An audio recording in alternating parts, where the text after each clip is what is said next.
Hey everybody, welcome back to another episode of Throwback Thursday. Today we're going back to 2004 and we're going to open up a hobby box of 2004 Topps traded and rookies. And inside each one of these hobby boxes, we're only doing one tonight, but inside this box there's at least one autograph or one relic. Honestly, more likely to be a relic, but we'll see what it is. And they also have a little feature down there. It says one of one Topps traded signature cut cards. So hopefully we can find one of those, although that would be pretty rare. You can see on the side there are 24 packs in the box, 10 cards per packs. And featured on the box back in 04, you got A-Rod, Nomar, and Roger Clemens. So kind of weird seeing Nomar Garciaparra in a Cubs uniform, but let's get this started and see what we find. Thank you so much for watching this video, everybody. I wasn't collecting back in 2004, so, I mean, I do have some cards from this year out in my garage, but I didn't buy them back then. They were just part of collections that I've purchased over the past year or so. Here's what the packs look like. Pretty, I don't know, pretty bland design there.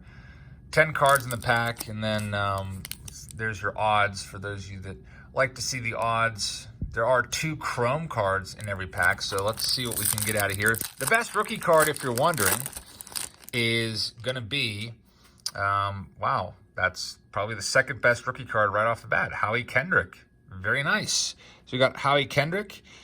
As you can see at the bottom, it says, kind of tough to see there, first year. Howie Kendrick, of course, had a really nice year with the Nationals. He's going to be back with them this coming year. What the heck is this? Oh yeah, I think there's puzzle pieces. This is like a thick puzzle piece, and you can put together the entire, I guess, little mini set. You'll have 200 of these. I think there's 200 cards in the set, and you can put it all together and have a big puzzle. So 220 cards in the set, kind of interesting. We'll throw that to the side. Paul LaDuca and Milton Bradley. It looks like that was filmed at PNC, or taken at PNC Park, that picture at least. But yeah, Howie Kendrick, great year with the Nationals. He's going to be back with them. Had some big moments in the postseason. Also had a surprisingly good regular season for a 36-year-old, hitting .344 with 17 home runs. All right, we got a gold card here. Guillermo, I can't even read that last name. Quiroz, I guess. I don't even know who that is. Didn't really play that long. There's Doug Mankiewicz. Hey, we got an autograph, Fernando Vina. Okay, so we did get an autograph. I was thinking for a while there that we would probably be relegated to getting a bat relic because honestly, most of the time in hobby boxes of Topps, it's probably like, seems like 80% of the time you get a relic. We have a Fernando Vina signature movers autograph card. Now, there's not a lot of cards in the autograph set. There's only a handful. It's A-Rod, Adam Wainwright, Eli Marrero, Vina, Javier Vasquez, Milton Bradley, Mark Kotze, and some guy named Mike Neu. So there's only like, what, 8 autos, and we got one of them. That's why I was kind of expecting to get a relic, but you can see it says certified autograph issue Fernando Vina. You guys might remember him as a slick fielding second baseman there with the Cardinals and the Tigers, apparently in 2004. I remember him mostly for being just completely run over by Albert Bell at second base. Albert Bell just took his 280-pound body, went right through him with the forearm, and leveled Vina. It's a pretty nice card, and it also has a little code there, certificate of authenticity. Very nice, Fernando Vina. Let's see what else we got there. So I guess that kind of will, I don't know, lessen the drama near the end as we're looking toward the end of the box, hoping to find an autograph. So Fernando Vina is an auto. If you look at I always have this Beckett open for Throwback Thursdays, just so I can kind of look at the checklist.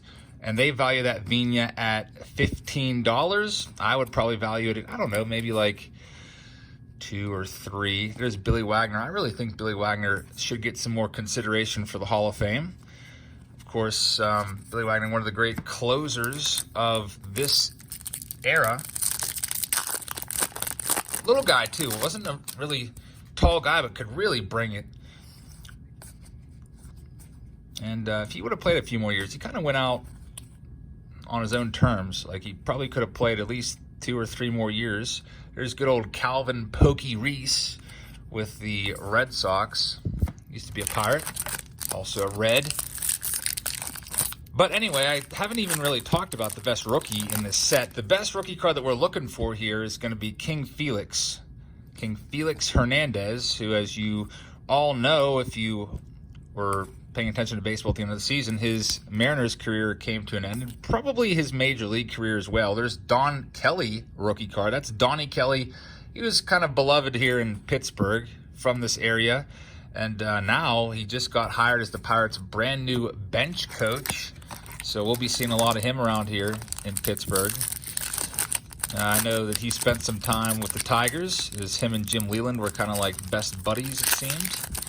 Got Tino Martinez on the back of this next one. There's Denny Bautista, another former Pirate player. Yeah, I know the Pirates probably the best of any team because I've been a season ticket holder of them for many years. This coming year will be the first year that I'm not renewing my season tickets. Richie Sexson, big old 6'6" Richie Sexson. Or no, 6'8" Richie Sexson, looking on the back of that card. Had lots of pop. Jason Marquis on the back of that one. Some of these guys you probably never heard of, like Ivan Ochoa and, Jason Fraser we've heard of. But some of these guys in these sets never really panned out. Kevin Youkilis, prospect card. You guys in Boston definitely remember Kevin Youkilis. Hey, there's Kurt Suzuki. He's still around. But anyway, yeah, Kevin Youkilis. He's another guy whose career kind of, was good for a few years, and then early 30s came, and he flamed out. He went over to Japan for a little bit, but that didn't go so well. Homer Bailey, first-year card. Almost forgot about Homer Bailey, who had a resurgence last year. And then we have Larry Walker with the Cardinals. Larry Walker fighting for his last shot at the Hall of Fame, at least for now. Anytime with the Hall of Fame, if you fall off the ballot, of course, you do have a chance to get in later, but you might have to wait a little while, like Ted Simmons, who got voted in this year at the age of 70. Ted Simmons, of course, played in the the 70s and 80s, was a very solid catcher, but never really considered by most people to be a Hall of Famer. But he's getting in now, thanks to the committee there. I forget what it's called, the Modern Era Committee, I think, where there's, 16 different players and former managers that sit down and get a list together of guys that they think might warrant consideration. So, I don't know, somebody like Larry Walker, if he's not in this year, I think eventually he's going to get in. All right, let's see what else we have here. We have Esteban Loaiza, who I mentioned it before. He's going to be in jail for a long time. There's Bartolo Colon and Dustin Moore. Kind of sad not to see Bartolo Colon around the MLB anymore. It was always fun to watch him contribute. Next, we got Nomar. Al Pedrique. I used to hate this guy for no reason as a kid. Al Pedrique. Me and my brother would, I don't know. He was like, I think it's because he was a terrible hitting middle infielder for the Pirates, and I don't know, I didn't like him for no reason. And then there's Fausto Carmona, rookie card, of course. That's not his real name. He used a fake identity and faked his age to, get some leverage for a contract. There's Carlos Beltran with the Astros the first time around. Of course, Carlos Beltran now a manager with the Mets. And that's going to be kind of tough for Beltran because he's still got that cheating scandal with the Astros in 2017 that's still kind of up in the air, and he's supposedly a huge part of that. So I don't know if that's going to follow him all season long or not. I guess we'll see. There's still punishment that needs to be doled out in that matter. Matt Bush, former #1 overall pick as a shortstop, and then a dozen years later, he would finally actually make it to the MLB as a pitcher with the Texas Rangers. Pretty good story there. And then who else do we have here? Don Sutton. Not that Don Sutton, though, that you might be thinking about, the Hall of Famer, and Chad Bentz. about halfway through. Got our Fernando Vina autograph. Still looking for the King Felix rookie card. There's Javi Lopez. Kind of weird to see him in any other uniform other than the Braves. There's Javier Vasquez. By the way, there's these 2 chrome cards in every pack, and there's another one. Carlos Beltran again. Scott Hairston. And there it is. Felix Hernandez rookie card. I'll tell you what, King Felix, for a while there, a lot of us thought that he was going to be a Hall of Famer. If you look at his stats, 169 wins right now, that just doesn't cut it. And he got into the league there. Look how young he is. He was only 19 years old his first year in the big leagues. And when you think about it now, I mean, if you watched him pitch last year, you probably thought King Felix was probably like in his late 30s. He's only 33 years old. So if he could just somehow figure out how to pitch with that diminished velocity and stuff like some other pitchers have had to do, I mean, maybe he could prolong that career, but it looks like it might be it for him. I don't think he's going to get into the Hall of Fame. Still a great card of a great player for, a nice decade-long run there with the Mariners. Unfortunately for King Felix, never made the playoffs. As the last time the Mariners were in the playoffs was, 2001? So, despite all those good years, he never got there. But luckily for him and his family, he definitely got paid with a nice contract. So we got the, I would say the King Felix and the Howie Kendrick are probably the 2 best rookie cards from this set. We got both of those. There might be some other ones that I'm overlooking. So also got the Kevin Youkilis prospect card, which is a pretty good one. All right, there's Tom Gordon, father of D. Gordon. And there's Jeff Weaver, Dustin Morgan, Joel Zumaya, who showed up all over the place in 2006 Topps when we did a bunch of those packs. What was that, like 3 days ago? I took yesterday off. Didn't do a video yesterday. So that might have been 2 days ago that I did that one. All right, next pack. By the way, luckily, these don't stick together, which is nice. I was a little bit concerned about 2004 because I know that especially in like, this one's a little bit stuck, Tony Womack. In the early 2000s, those cards are just notorious for sticking together, and you got to peel them apart, and you're getting paper loss on all the cards. And luckily for 2004, it's been a pretty smooth sailing through these packs. Can probably get this video done in under 20 minutes, where I've had boxes before just like this with about the same number of packs, that if they're sticking together, it's going to be like a 40-minute video. Now, the chrome ones do kind of, hold on a little bit, but there's not really an issue with them. Or we got Victor Zambrano gold card, Michael Mooney, and we've got Octavio Dotel, who played for like 12 teams, and Greg Maddux laying down a bunt. The professor, Greg Maddux, he was one of my favorite players in the 90s. I think if you love baseball, you had to have loved watching Greg Maddux throughout the 90s.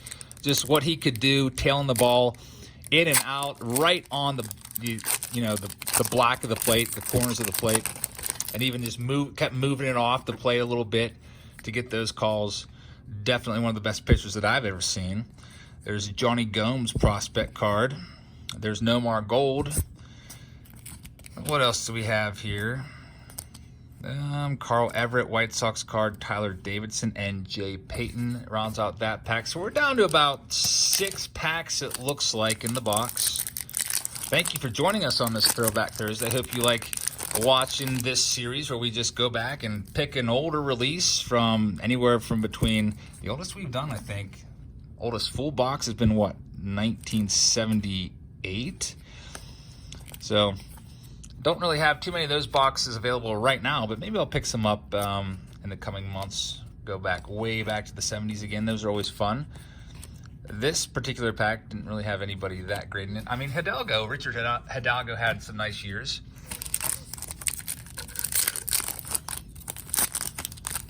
Next up, we have Tony Womack, again on the back. And there's Phil Hughes, rookie card. Paul Maholm, who came up with the Buccos, and his first year was pretty much lights out. Him and Brad Eldred. I used to really look forward to Brad Eldred and seeing what he could do, but he never really stuck around in the big leagues. But Maholm and Zach Duke gave us hope for a little bit. in the mid-2000s, Mahalam Duke and Oliver Perez, but that didn't work out. Andy Pettit batting, that's kind of interesting. You might remember the Astros used to be a National League team, so that's not like that rare to see. The Nationals moved over to the American League West. And what year was that? Was that 2012? Somewhere around there. Used to see the Astros all the time at PNC Park, as the Astros used to be in the National League Central along with the Buccos. There's Fernando Vina, who we just pulled his autograph. There's the back of the card. Check out his stats. And there it is. So Fernando Vina, I guess, is the man of the video. We've got 3 packs left to go. And let's see if we can, it would be really cool if we could find a gold version of the King Felix rookie card. Hey, there's Edwin Encarnacion. That's a good one. Edwin Encarnacion, of course, you guys all know this guy. He's still around playing. He's a free agent this year. He spent last year with the Mariners and the Yankees, hit, what, 34 home runs? And, you know, he missed about 50 games still at 34 home runs. He's got a lot of interest this year. It looks like there's 5 teams that have contract offers out to him. Last that I heard on the rumor wire there that I keep up with. I always read MLBTR.com. That's MLBTradeRumors.com. They always have lots of information on there from all over the industry. So Edwin Encarnacion, you'll see him again this year with somebody. Hopefully he's still mashing homers. All right, so we're down to our last pack now. Let's see who we can pull. Again, thank you very much for watching, everybody. I really appreciate that. If you're new here, make sure you hit that subscribe button. And if you tap that bell, you'll get a notification every time I post a video, which is usually almost every day. All right, so we have Terry Jones as our Chrome card. And then these puzzle pieces, this would be kind of fun to put together, but I do believe that, I don't know how many puzzle pieces exactly there are. I'll let you know in a second, though. Houston Street Chrome, a rookie card. That's a good one. Of course, Houston Street, you might remember, had a nice run as a closer in the MLB. Ronnie Belliard and A.J. Pierzynski. So the Topps Traded puzzle looks like 110 pieces. So yeah, it's going to probably have to buy almost a half case of those to put that together. So thanks for watching, everybody. I really appreciate it. If you liked the video, hit the thumbs up button. And we'll be back tomorrow with another video. I'm not sure exactly what I'm going to put together yet, but I will see you all tomorrow. Thanks for watching and have a great rest of your evening.